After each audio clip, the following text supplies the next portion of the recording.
Hello and welcome back to the Green Workbench. Today we are going to build hanging shelves. So if you need some extra room in your garage, maybe to park your cars in the garage, a good way to save space is to hang some shelves from the ceiling.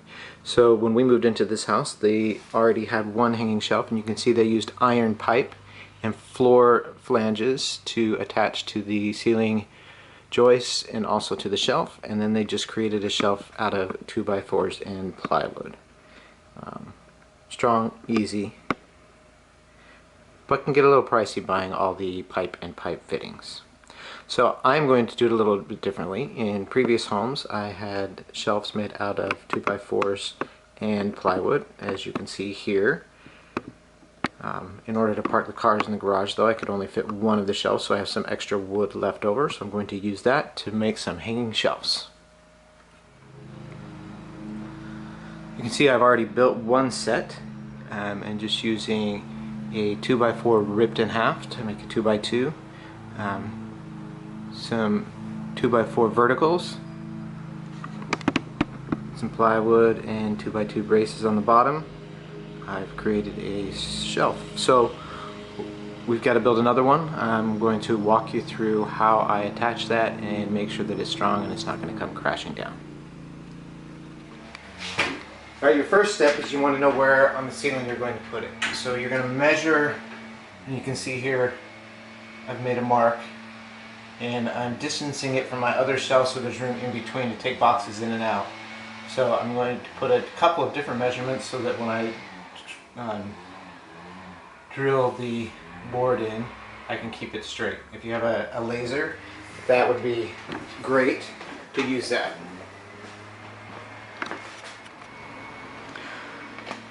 Alright, for this shelf I'm butting it up against the wall.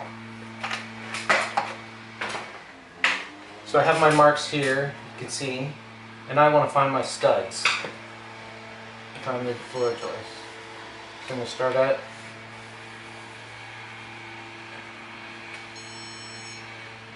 mark here. And here. So this stud finder finds the edges, so in the middle should be a good spot. And then I'm going to find the next one over just to make sure that the builder did 16 on center.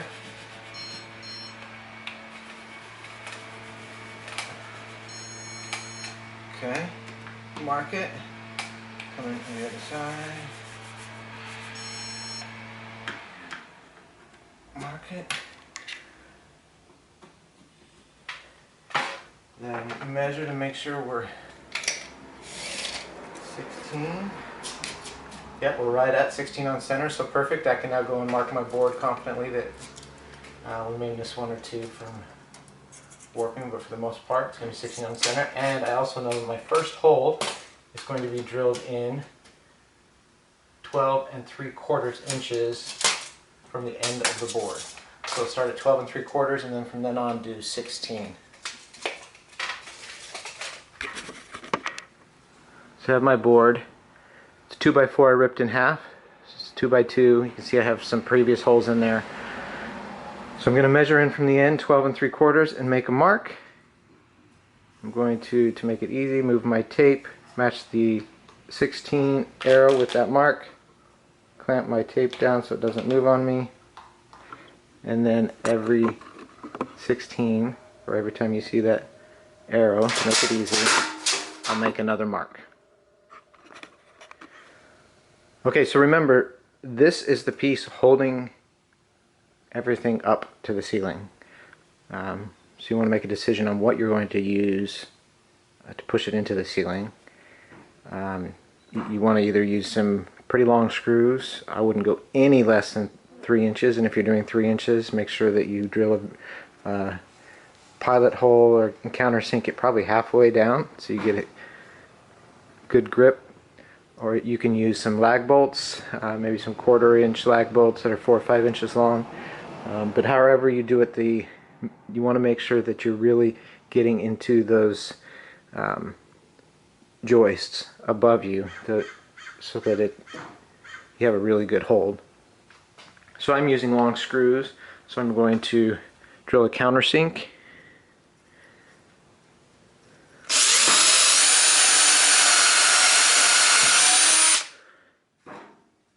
like you can see, I went pretty deep. So I'm going to do that on all my markings all the way down the board. And now to make life easier when I'm working upside down, I'm going to pre-drill all my screws.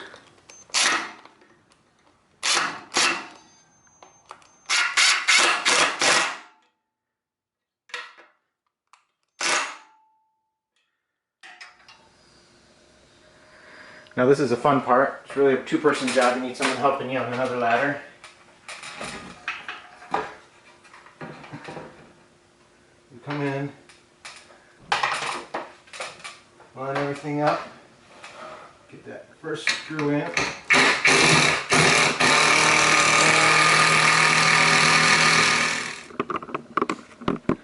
Alright, that's the hardest part. So now we have that up. We've got to cut our vertical hangers. So the average Tupperware bucket is about 15.5 to 16 inches. So we want to call it 17, account for the 1.5 on the top and the bottom for the 2x2. So we're going to cut them at 20 inches. And that'll allow for a bucket to slide nicely in there.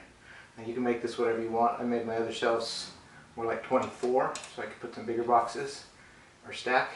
But we're going to hit these at 20.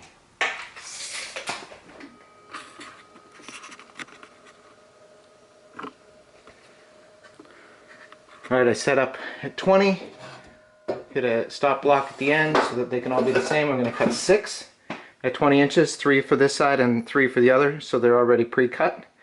And then we'll have all of our vertical hangers done. Okay, I'm going to pre-drill holes on all these vertical hangers.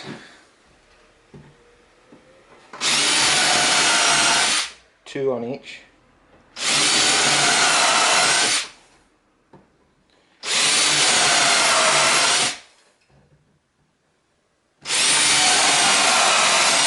And then when that's done, we'll go to the other end, flip it over, and drill 2 on that side.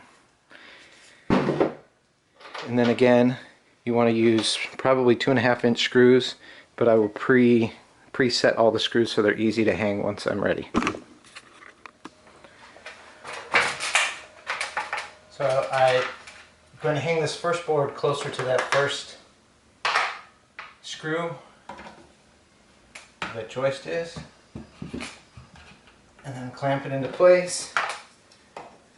Check to make sure we're level. They don't have to be matching on each side, but it's about 9 inches in. And then with my preset screws,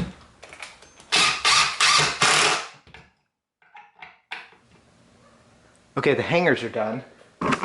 So remember, we pre-drilled holes on the opposite end of these 2x4s as well.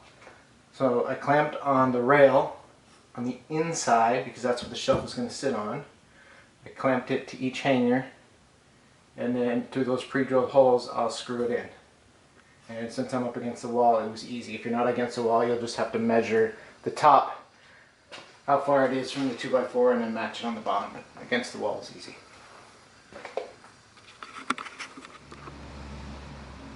So I finished this side, and now I need to do the same for the other side. So I need to measure. It needs to be 24 inches for my shelf from inside of the hanger. So I'm going to measure from the hanger 24 inches over, and then an additional 1.5 inches for the thickness, because I'm marking on the ceiling where the inside of that top brace is. So from the inside of the hanger, 25.5 inches over, and mark it down the line.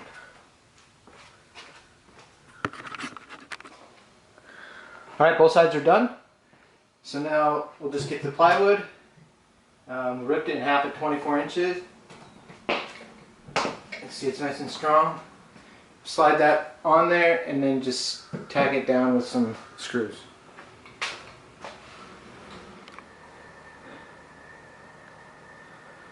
So the base is in and I've loaded up with tubs. This 8-foot shelf holds 5 full plastic tubs. and took about 1, 2, 3, 4 pieces of 2x4 and half a sheet of plywood. So not a whole lot of materials, only a couple hours to make, and you can store things up above and out of the way. I hope you enjoyed this video. Please check out my channel, and if you have any questions or comments, leave them in the section below. Please subscribe, and I'll see you next time on the Green Workbench.